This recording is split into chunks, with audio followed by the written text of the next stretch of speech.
Akola railway स्थानकाजवळील Gujarati sweet mart हॉटेलच्या घरतळाला रविवारी रात्री अचानक आग लागल्याने परिसरात एकच खळबळ उडाली। अग्निशमन दलाने तातडीने आग आटोक्यात आणल्याने मोठा अनर्थ टळला असून आग लागल्याच्या कारणांचा तपास सुरू आहे।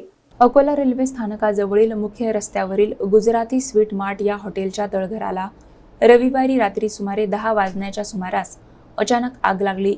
प्राथमिक माहितीनुसार तळघरात खाद्यपदार्थ तयार करण्याचे काम सुरू असताना शॉर्ट सर्किटमुळे आग लागल्याचा प्राथमिक अंदाज व्यक्त करण्यात येत आहे। त्यानंतर स्वयंपाकासाठी वापरल्या जाणाऱ्या तेलाने पेट घेतल्याने काही क्षणातच काळ्या धुराचे लोट बाहेर येऊ लागले आणि परिसरात भीतीचे वातावरण निर्माण झाले।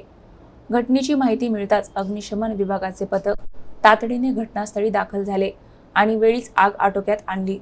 त्यामुळे मोठी दुर्घटना टळली। या आगीत कोणतीही जीवितहानी झाल्याची माहिती समोर आली नाही।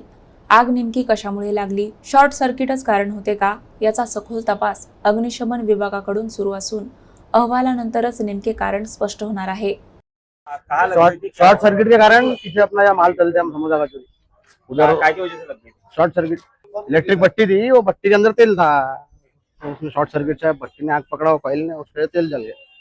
तेल जलने की वजह से फैल गया पूरा। ये स्टेशन चौकात गुजराती स्वीट मार्ट आहे, यांचं गोडाऊन आहे, खाली चिमणी आहे। तिथे त्यांचा कॉल आला की ते अंगार लागले म्हणून आम्ही ते घटनास्थळावर पोहोचलो आणि आग पूर्णपणे विझली आहे, पण कशाला लागले अद्याप ते कळालं नाही। आग त्यांचे जे तिथे रॉ सामान ठेवलेलं आहे त्याला लागले।